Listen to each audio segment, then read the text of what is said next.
and until I get it up here, I can't really tell what I've got, if I like it or not, and that's way too dark. I'm like, whoa, okay, that's way too dark. So I'm gonna lighten it up. I'm gonna use some white, and when I use some white, it's going to cool it significantly here. But I'm gonna start as a base with the white, and I'm adding yellow and cadmium orange to make warm, lighter in value tones. So you can see that the value change is significant. Probably going to be some use for all of this later on in the shadows, maybe, I don't know. But I really wanted, here I really see something much more red and orange and lighter in value. Here we go. That's better. And keeping it light in value, but adding some more red. Makes it a little bit more pink cherry red. There we go. So I always make judgments up here because, and that's what Sam is talking about when he has his fabulous studio and he's got his fabulous north light and it all hits his palette and his panel the same way. And so it helps him make judgments here that he doesn't have to adjust as much. And that makes him faster, okay? More efficient. And I'm not, because you can see that the light is hitting this differently than it's hitting this, all right? So that's where, but you know, quite often, especially if you are painting here at OSA or painting almost anywhere where the light is imperfect, which it usually is, I have no idea who this is. I'm just going to shut them off. That you're almost always going to be dealing with imperfect light. And so, you know, you can't be that much of a prima donna. And so if you're in an imperfect light situation, then this is what you're going to be doing. You're going to be mixing a color and then seeing how it looks up here. And then making it, and then making changes from that, rather than necessarily always being able to nail it, right? I mean, and I think that when I've demoed, you know, a lot of people think that, you know, you're always going to be nailing it, and I'm like, no, you're going to be making adjustments. And I'm up here in front of all you guys making mistakes and making adjustments. And you're seeing the great unwashed. So, you know, and that's the thing about doing demos is that you guys, you want to see, I mean, you want to be amazed, okay? Oh, wow, she did that like in the first, you know, she got that done so quickly. But at the same time, I think that it's actually more valuable for you to see the process that I'm using that gets me out of trouble. It's more valuable for you to see me get into trouble and then get back out, right? Yeah. And I remember listening to this podcast, I think it was the one by Ann Trees. Have you been listening to that, Jim? That podcast, anyway. She does a podcast where she interviews artists.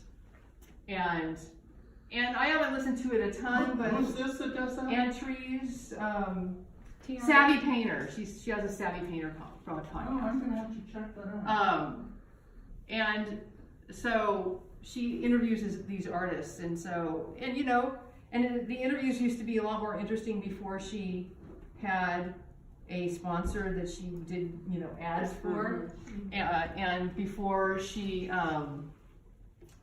to fit the ads in, she started to use a set bunch of questions instead of letting the conversation get really long and kind of wander. And that was really interesting when the conversation would kind of wander. Anyway, I digress. She had this really interesting figure painter guy that she was interviewing. And I'm trying to remember his name, Martin something, I forget. And he did these really interesting figure paintings that were very emotional. I think I have some of his stuff on my Pinterest, some of my Pinterest boards. Anyway, and he was talking about another figure painter, whose name I can't recall at the moment either, that I've seen a lot of and really liked his work, but I don't think he works from life. I think that he sets up a model and takes photos and works from those. But he had taken classes at university, this influential figure painter who was teaching him, and the takeaway, this guy's Russian or of Russian extraction, I forget what. And it was really interesting because this Martin, I'll look him up. He goes, yeah, I really thought I was really hot. Wait till he sees me, do this. Wait till he sees my work. And I'm really hot, and, so he just starts this painting and he goes, yeah, what do you think of that? And so the instructor guy comes over, the Russian guy, and he goes, why don't you get yourself in trouble and then get yourself back out? And I was like, yeah. Because that starts to be what it's about in pushing boundaries, in terms of pushing boundaries. So, you can go and you can paint the same painting over and over and never solve any new problems. And get up here doing your demo for people and go, yeah, look, I can do this fast and I know just what I'm doing. And I remember people saying to me, one of my students, she's like, well, if you don't know where you're going, then why should we follow you? And I'm going, well, I know more where I'm going than you do, first of all. But secondly, I'm not a painter worth my salt if I don't push the boundaries and get myself into trouble. And then get myself back out. And every once in a while, I'm not going to be able to get myself back out. Or sometimes often if I'm pushing it a lot. So that becomes what it's about later on. But it's also about that now for you guys too, because it's just at a different level, right? So you're in there and you're experimenting. You don't know how to do this, right? So I thought that was an interesting story, and it always stuck with me from that podcast of Ann Treese's. Martin Campos is the name of the guy that she was interviewing. And so you can actually look up some of his work. And he works an interesting way. He talked about his process. He tended to have models as muses. So he was obviously hiring models. And he would have them in his studio, right? And then he would, and I don't know if he takes photos, but he works with them for hours and for days, creating these very emotional paintings. And sometimes sometimes their faces, you don't necessarily see their faces, they're very, it's pretty, his work is interesting when he really pulls it off. I thought his work was pretty powerful. And then I'll look up the other guy, the teacher dude. So you can see me, I'm messing around with his lips, which are pinker, more red than his skin tone. But they're a lighter value, and I'm squinting, like Jim said. I'm doing a little squint and going, and I think I have the value about right here, but I want to make sure that, so the dilemma that I'm dealing with is that if I want to express the fact that this is pinker and redder than this, I have a few choices. If I'm adding a lot of white to red, I get a pink, and it's not very intense. And I want to express his lips as being redder than, I see them as being redder. And so I have some choices. I can put red around the edges, which is kind of what I'm doing now. I'm going, well, it's red in the transition here, from light to shadow on his lips, on his lower lip. It's red in the transition, and it's red, it's warm in the shadow of the upper lip. It's dark, but it's warm. And then it's warmer over here than it is over here, where there's a highlight in here. And I wouldn't do this yet, but later, I can get in here with a smaller brush, and I can go, okay, the real highlight is a hard edge, and it's up here against that dark, and shape it. And then there's a highlight here. So I would parse this lip shape a little. in order to get the feeling that it's red, but the fact that there's light on it without it being this chalky pink. You guys understand that? I mean, I'm just... So you're not really, you don't just mix up another color and put it on there. You're going with what you have, but you're just changing. So, I mean, sometimes I would. Sometimes I would mix up another color and put it on there, but it seemed like it was a little bit more of a you know, a parsing issue than mixing up another color. I mean, I did a couple times. You guys saw me. I mixed up another color. I went lighter, and then I got chalky, and I went, okay, well, that's not what I'm looking for, right? So then I had to go, well, I can do this and I can do that. The other thing I can do, and probably will, is adjust this that's surrounding. There's going to be darker darks under the lip.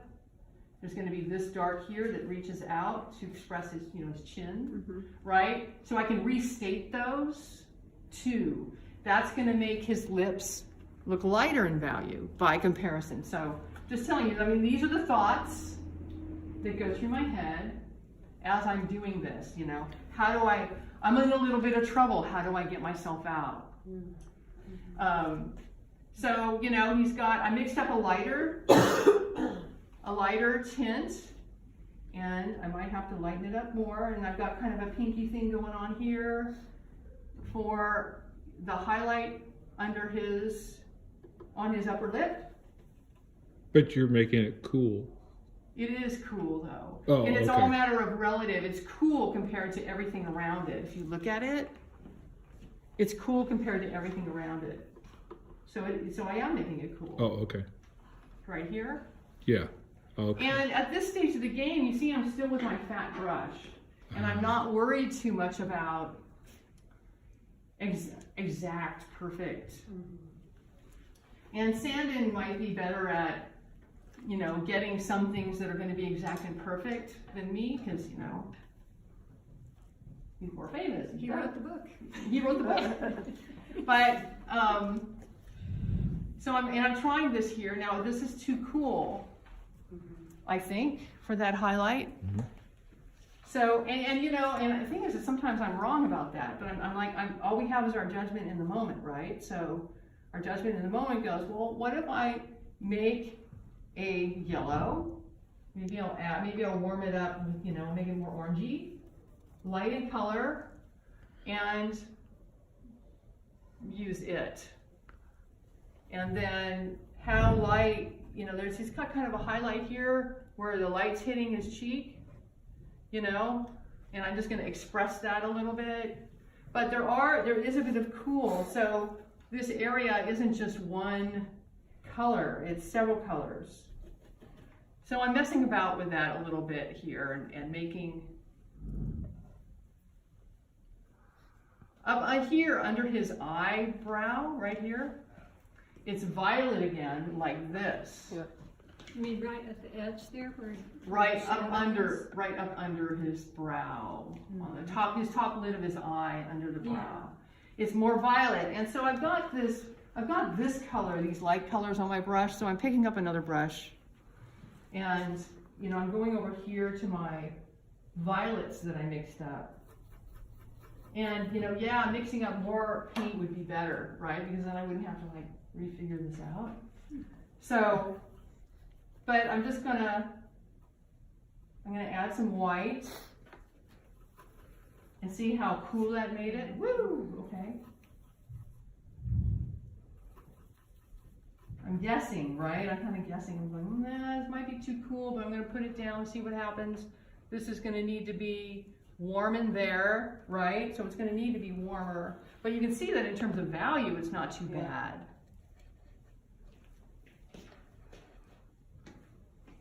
And then it gets lighter and more yellow out here. I'm going to switch to this brush.